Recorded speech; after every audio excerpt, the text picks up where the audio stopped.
Good morning बच्चों। आज अपन पंचायती राज एवं प्रजातांत्रिक विकेंद्रीकरण उसी टॉपिक में अपन आगे बढ़ रहे हैं। आज अपन तो 3 कड़ियां पंचायती राज की अपन ने चर्चा की थी। सबसे ग्रास रूट पे ग्राम पंचायत, तहसील स्तर पे पंचायत समिति और जिला स्तर पे जिला परिषद। ये 3 स्तर ग्राम पंचायत, पंचायत समिति और जिला परिषद, ये पंचायती राज के 3 महत्वपूर्ण कदम हैं, स्टेप्स हैं।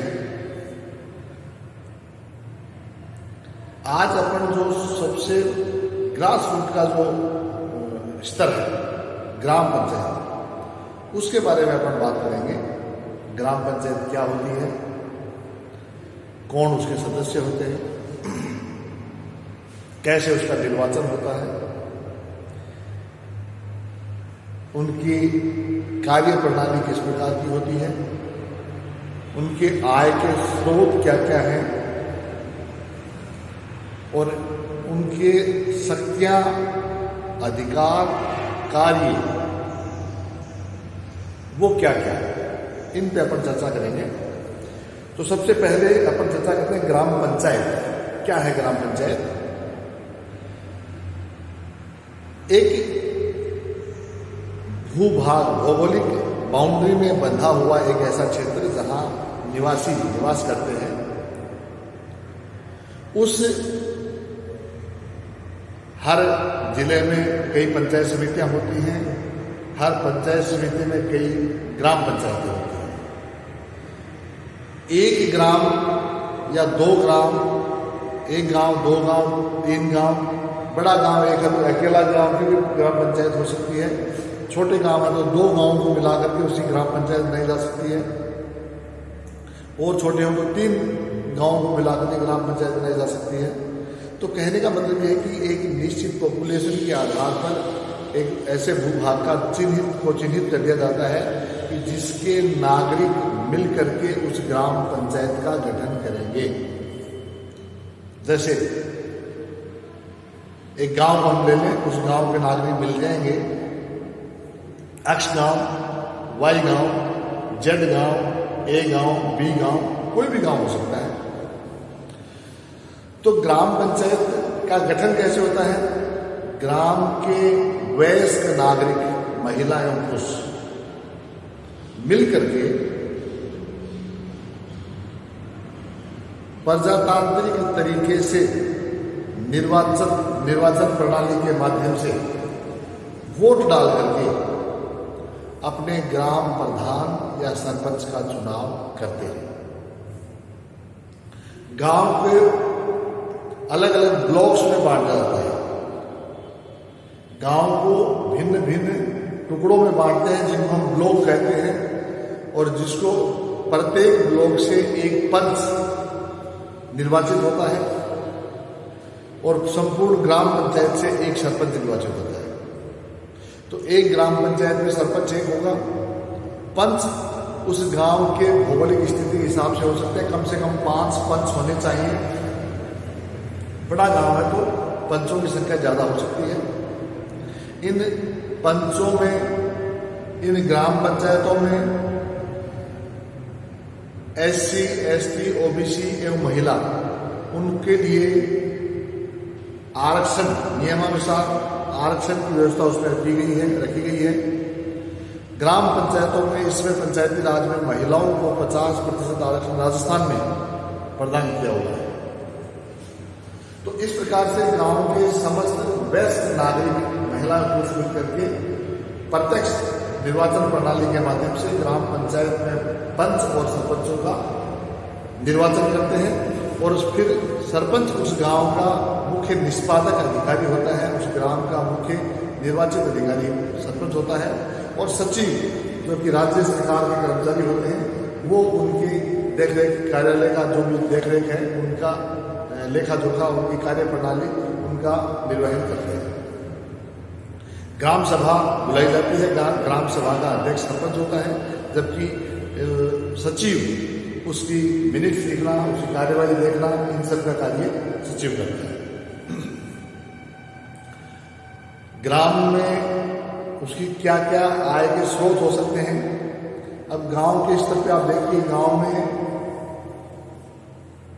आपको बाजार, चुंगी, बाजार से कर, चुंगी या वाणिज्यिक फसलों से कोई कर, या सड़कों से कोई टैक्स, या सार्वजनिक वहाँ भवन है उनको निजी प्रयोग में देने पर कोई किराया, या राज्य सरकार या केंद्र सरकार से प्राप्त अनुदान, ये सब की सब चीजें हैं उनके आय के स्रोत होते हैं, जिनको यूज करके वह ग्राम पंचायत के विकास के कार्य करते हैं। अब इनके अधिकार शक्तियाँ क्या क्या है, इन पे अपन चलेंगे, चर्चा करेंगे, बहुत लंबा चौड़ा अधिकार खाली है, इसलिए मैं अभी थोड़ा सा इस पे आता हूँ, आपको थोड़ा सा वापस चीजें बता रहा हूँ। ग्राम पंचायत, ग्राम सभा ग्राम के समस्त वयस्क नागरिकों का एक ग्रुप होता है। वयस्क नागरिक मतलब जो वोट डालने के लिए पात्र हैं, ऐसे महिला पुरुषों का एक ग्रुप, पुरुष, इन सब का मिलाकर ग्राम सभा बनती है, और वो ये अपने निर्वाचन, अपने मताधिकार के प्रयोग से सरपंच और पंचों का निर्वाचन करते हैं। चुनाव मुक्त मतदान द्वारा होता है 3 या 5 वर्ष के लिए। देखिए हमारे देश में कई राज्यों में सरपंच का चुनाव 3 वर्ष के लिए होता है, कई जगह 5 वर्ष के लिए होता है। राजस्थान में सरपंच के चुनाव 5 वर्ष के लिए हमारे यहाँ होता है, यानी एक बार सरपंच चुने जाने पर 5 साल तक वो कार्यकारिणी काम करेगी। इसमें SC, ST, OBC महिलाओं का आरक्षण नियमानुसार दिए है। राजस्थान में महिलाओं को 50% आरक्षण भी पंचायती राज में दिया हुआ है। सरपंच पंचायत के मुख्य निष्पादक के रूप में कार्य करेगा। आय के स्रोत में अगर सरकारी अनुदान, भवनों व गाड़ियों पर कर, वाणिज्यिक फसलों पर कर, यात्री कर, चुंगी, सरकार द्वारा अनुमोदित कोई भी राज्य कर, कर्ज, उपहार आदि इसकी आय में आएंगे। इसके अलावा ग्राम पंचायत में कोई भूमि, तालाब और बाजार से कोई आय हो रही हो, या दुकानें जो सार्वजनिक दुकानें हैं दुकान की, उनसे कोई आय हो रही हो, या राजकीय भवनों को निजी प्रयोग में देने पर कोई आय हो रही हो, ये उनकी आय के स्रोत होंगे। अब पंचायतों के कार्य और शक्तियाँ, ये बहुत इंपॉर्टेंट चीज़ है। क्या क्या कार्य है, इसको अपने कई भागों में बांटा है। एक तो साधारण कार्य, साधारण कार्य क्या करेंगे पंचायतों में, इसमें स्पष्ट लिखा है कि विकास के हेतु वार्षिक योजनाएं तैयार करना, ग्राम पंचायत में विकास के लिए क्या क्या किया जाना है उसकी वार्षिक योजना तैयार करना, उसका लिए बजट बनाना, उसके लिए आंकड़े तैयार करना, प्राकृतिक आपदा का प्रबंधन करना, लोक संपत्तियों की सुरक्षा करना, जो भी सार्वजनिक संपत्तियां हैं, सरकारी संपत्तियां हैं, उनकी सुरक्षा करना, और स्वच्छता का पूर्ण ध्यान रखना, गांव की साफ सफाई स्वच्छता इस संबंध में पूर्ण रूप से कार्य करना। दूसरा कार्य है प्रशासन के क्षेत्र में क्या क्या हो सकता है। प्रशासन क्षेत्र में देखिए जनगणना बहुत इंपॉर्टेंट टास्क है कि जनगणना हमारे देश में हर 10वें साल जनगणना होती है, हर 5वें वर्ष पशुगणना होती है। ये दोनों कार्य जनगणना और पशुगणना का ग्राम पंचायत स्तर से प्रारंभ होता है। तो जनगणना परिसर जो है, सार्वजनिक परिसर जो है, उनका संख्यांकन करना, उसमें नंबरिंग करना, कृषि उपज वृद्धि को प्रोत्साहन कार्यक्रम चलाना, गांव में कृषि उपज कैसे प्रोत्साहित की जा सकती है, कैसे बढ़ोतरी की जा सकती है, उसे कार्यक्रम, राज्य व केंद्र से सहायता लाना व पंचायत समिति में उसको विभाजित करना, जो जहाँ से आवश्यकता हो वहाँ से राज्य सरकार से या केंद्र सरकार से सहायता लाना और अपने पंचायत समिति में पहुँचाना, सर्वेक्षण करना, पशु स्टैंड, खलिहान, चारागाह और सामुदायिक भूमि पर नियंत्रण रखना, मेलों एवं उत्सवों का प्रबंधन, अभिलेख, संधारण, जन्म, मृत्यु, विवाह, पंजीयन व अन्य कार्य जो पंचायत समिति के लिए आवश्यक है, वे कार्य भी सरपंच के द्वारा किए जाते रहेंगे। फिर तीसरा है कृषि, पशुपालन, डेयरी तथा कुक्कुट पालन संबंधी कार्य। इसमें क्या होगा, कृषि से संबंधित किसानों को किस प्रकार की खाद बीज कैसी आवश्यकता पड़ती है, किस प्रकार से बंजर भूमि को ज़्यादा से ज़्यादा कृषि के योग्य बनाया जा सकता है, किस प्रकार से उनको खाद बीज समय पर उपलब्ध करवाना सुनिश्चित किया जाता है। और ऐसे ही डेयरी के प्रोत्साहन, डेयरी के विकास के लिए जो भी कार्य है वो सारे उसमें करने हैं। कुक्कुट यानी मुर्गा पालन और मछली पालन, ये कार्य भी इसमें शामिल है। इसके अलावा सामाजिक वानिकी, वृक्षारोपण करना, चारा विकास यानी पशुओं के लिए चारा विकास करने संबंधी कृषि पौधशालाएं तैयार करना, ये सब कार्य सामाजिक वानिकी है। लघु सिंचाई परियोजना, वृहद सिंचाई योजना तो राज्यों का हिस्सा है। लघु सिंचाई योजना में 50 एकड़ तक की सिंचाई करने वाले जलाशयों का रख रखाव करना, ये भी ग्राम पंचायत के क्षेत्राधिकार और कार्य में शामिल आता है। खादी एवं कुटीर उद्योग, इसको प्रोन्नत करना, इस पर सेमिनार बनाना, इसके लिए समय समय पर कर्मचारियों को प्रशिक्षित करना, औद्योगिक प्रदर्शनियों का आयोजन करना, जिससे हमारे कुटीर उद्योगों और खादी को बढ़ावा मिल सके, ज़्यादा से ज़्यादा लोगों तक इससे पहुँच हो सके। फिर ग्रामीण आवास, पेयजल सुविधाएं, गांव की सड़कें दुरुस्त रहें। विद्युतीकरण में भी आपकी परंपरागत विद्युतीकरण और गैर परंपरागत विद्युतीकरण के रिसोर्स से, जैसे solar power generation, wind power generation, इनको भी ज़्यादा से ज़्यादा बढ़ावा देना, जिससे आत्मनिर्भर ग्राम सभा अपने मुकाम पे पहुँचे, इसके लिए भी ये जरूरी है। शिक्षा जैसा जैसे प्राथमिक शिक्षा है, प्रौढ़ शिक्षा है, अनौपचारिक शिक्षा है और गांव में सार्वजनिक पुस्तकालय है, इस प्रकार की सारी व्यवस्था करने का कार्य भी ग्राम पंचायत का सबका है। लोक स्वास्थ्य, परिवार कल्याण से संबंधित कार्य के संबंध में भी अपन बात करेंगे। तो लोक कल्याण में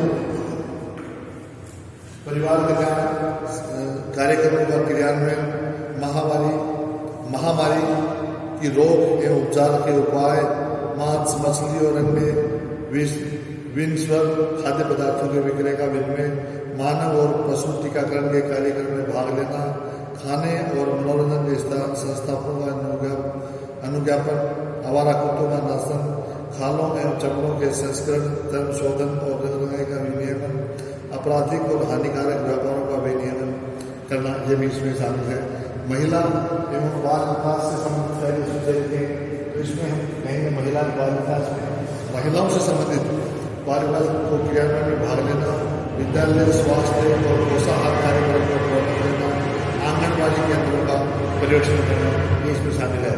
अगला है आरक्षित वर्ग दिव्यांग कल्याण कार्यक्रम, इसमें भी विकलांगों, मंदबुद्धि वालों, निराश्रितों के कल्याण सहित समाज कल्याण कार्यक्रमों का क्रियान्वयन में भाग लेना, वृद्ध और विधवा पेंशन तथा सामाजिक बीमा योजनाओं में सहायता करना, अनुसूचित जाति जनजातियों, पिछड़ा वर्गों व अन्य कमजोर वर्गों से संबंधित जन जागृति को प्रोन्नत करना, कमजोर वर्गों के कल्याण के लिए विनिर्दिष्ट कार्यक्रमों में के कार्यान्वयन में भाग लेना, ये कार्य भी इसमें शामिल है। फिर बाजार एवं मेलों का आयोजन, तो इसमें बाजार से संबंधित, बाजार में मेले लगाने हैं, बाजारों में करना है, इसका भी विनियमन करना सरपंच की सुरक्षा अधिकार में आता है। फिर लोक प्रणाली कार्य करता है, लोक प्रणाली में आवश्यक वस्तुओं के वितरण के संबंध में जन जागृति को प्रोन्नत करना, लोक वितरण व्यवस्था का अनुवीकरण करना, ये भी इसमें शामिल है। और अन्य कार्य जैसे धर्मशालाओं और अन्य संस्थाओं का सन्निर्माण, रख रखाव, सामुदायिक बस्तियों का रख रखाव, बूचड़खानों का सन्निर्माण और रख रखाव, पशु शेडों, पोखरों और गाड़ी स्टैंडों का सन्निर्माण एवं रख रखाव, शराब की दुकानों के लाइसेंस और उनका विनियमन, लोक स्थानों के खाद के गड्ढों का विनियमन, पंचायतों की सामान्य शक्तियों के जो भी कार्य हैं वो इसमें सभी शामिल होते हैं। तो इस प्रकार से ग्राम पंचायत के बारे में बात करें, ग्राम पंचायत में कैसे ग्राम पंचायत का गठन होता है, कौन इसके सदस्य होते हैं, इनकी आय के क्या क्या स्रोत होते हैं और इनकी आय के बाद इनकी क्या क्या अधिकार और संख्या होती है, ये सब अपने इस चैप्टर में बताया है। अब अपने नेक्स्ट चैप्टर पढ़ेंगे जिला पंचायत समिति और जिला परिषद के संबंध में इसमें पढ़ेंगे। तब तक के लिए धन्यवाद।